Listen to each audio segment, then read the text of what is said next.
Artinya ulil amri itu ada dua. Pertamanya ialah ulama. Ulama yang nak kepada kejayaan akhirat, ulama yang nak kepada keamanan negara, keamanan dunia. Dan yang keduanya ialah umara, yakni sultan yang menjaga kedaulatan dan keamanan negara kita. Alhamdulillah, terbukti dengan 2-3 hari peristiwa yang tidak pernah berlaku di dalam negara kita.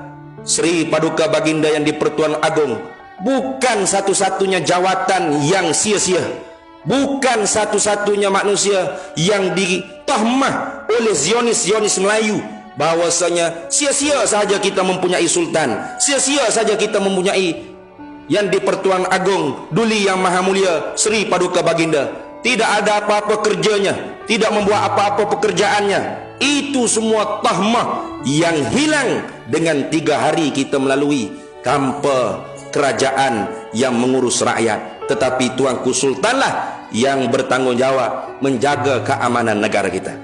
Maka Islam mementingkan keamanan dari keimanan. Islam mendahulukan keselamatan daripada keislaman. Sebagaimana yang selalu saya terbitkan doa yang didoa oleh Nabi dan para sahabat setiap kali masuk bulan yang baru dan tahun yang baru. Allahumma adkhilhu alaina bil amni wal iman wa bis salamati wal islam wa ridwani minar rahman wa jawazin minas syaitan. Nabi SAW tidak mendoakan bil imani wal amni, tapi bil amni wal iman, dengan keamanan dan keimanan. Wabis salamati wal islam, dengan keselamatan dan keislaman. Bukan wabil islami was salamati, tidak. Ini mempunyai isyarah, i'lanun bi khafiyin, pemberitahuan daripada Allah secara pemberitahuan daripada Nabi SAW secara halus, yakni Islam agama yang mengedepankan keamanan daripada keimanan. Sehingga keluarlah kaedah al-amnu muqaddamu 'alal imani, keamanan didahulukan daripada keimanan. Maka kita mempertahankan institusi raja-raja bukan kerana tubuh badan raja. Karena tubuh badan raja sama saja seperti kita manusia biasa. Tidak ada keistimewaannya pada tubuh badan beliau, tidak ada kehebatannya kepada zahir tubuh badannya Baginda Sultan. Tetapi kerana institusi tersebut menjaminkan keamanan dan kedamaian.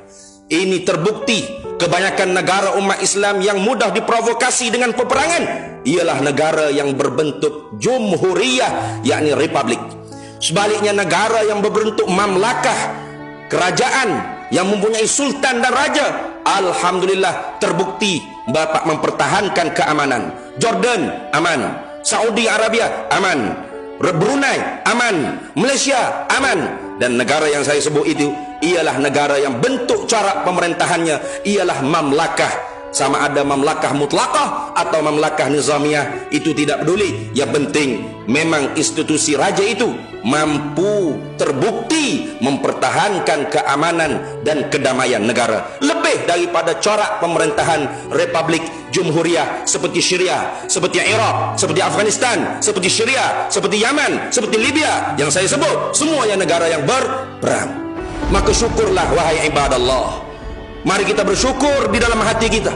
Jangan sampai kita bangsa Melayu menjadi bangsa yang yatim piatu. Bangsa Melayu tanpa sultan seperti bangsa yang yatim piatu, iaitu anak tanpa bapa. Maka pertahankanlah. Jangan kita menjadi umat Islam yang terkejut ketika mana hilangnya khilafah Utsmaniyah, Sultan Utsmaniyah, kerana terpengaruh dan terpedaya oleh provokasi daripada Zionis yang ingin menghancurkan khilafah Utsmaniyah dengan memprovok bahwasanya Sultan Abdul Hamid As-Tsani membazir duit rakyat, zalim, menghukum sesuka hati dan sebagainya, sehingga rakyat terprovok, ulama terprovok, hatta Syekh Mustafa Sabri mufti terakhir kerajaan Utsmaniyah juga terprovok dan bersetuju supaya Sultan Utsmaniyah dihilangkan dan dijatuhkan daripada tampuk kepimpinan. Bila hilang saja Sultan Utsmaniyah, barulah terkejut semua ulama, ini kita sudah termasuk dalam perangkap musuh-musuh Islam. Maka jangan sampai bangsa Melayu kita terulang seperti itu. Jangan. Ayo kita pertahankan dan kita duduk di belakang Sri Paduka Baginda yang di-Pertua Agong, beliaulah ketua negara dan ketua agama sebagai ulil amri mutlak kita yang tidak masuk bertanding di mana-mana pilihan raya, tidak. Kekal sebagai ketua negara, hanya bertukar 5 tahun sekali dengan raja-raja Melayu yang lainnya. Tetap bapak-bapak kita semua. Dan ini diajar oleh Nabi SAW, bukan semata-mata adab bangsa, tetapi ini ajaran Nabi SAW. Nabi SAW bersabda, azimu sultanakum waqiru sultanakum fa inna sultana zillullah wa zilluhu fil ardi in kana adlan. Peragungkanlah akan sultan kalian, hormatikanlah akan sultan kalian, kerana sesungguhnya sultan itu bayangannya Allah, dan bayangannya Allah di atas permukaan bumi jika sekiranya mereka melakukan keadilan. Alhamdulillah, dengan terbentuknya raja berperlembagaan, mamlakah nizamiyah, terbukti raja kita lebih adil, kerana skop pemerintahannya, skop kekuasaannya lebih terhad. Tidak seperti mamlakah mutlaqah yang kuasa semua di tangan baginda. Tidak ada alasan untuk kita mencaci maki sultan. Jangan kita su'ul adab. Zaman dahulu sultanlah yang menjaga agama sepenuhnya, melaksana hukum Islam sepenuhnya, menjadikan ulama sebagai penasihat. Hatta syair yang ditulis di dalam kitab Munyatul Musalli ditatah dan ditulis, ditampal di dinding-dinding istana Sultan Melayu kita zaman dahulu kala, yang berbunyi, la tazlimanna idza kunta muqtadiran. Jangan kamu melakukan kezaliman apabila kamu itu mempunyai kuasa. Fazulmu, bermula kezaliman itu, masdaruhu yufdi ilan nadami. Tempat terbitnya akan membawa kepada penyesalan. Tanamu ainaka, mata engkau boleh tidur lena, sedap dalam rumah yang besar, selesa. Tanamu ainaka, mata kamu boleh tidur lena, selesa.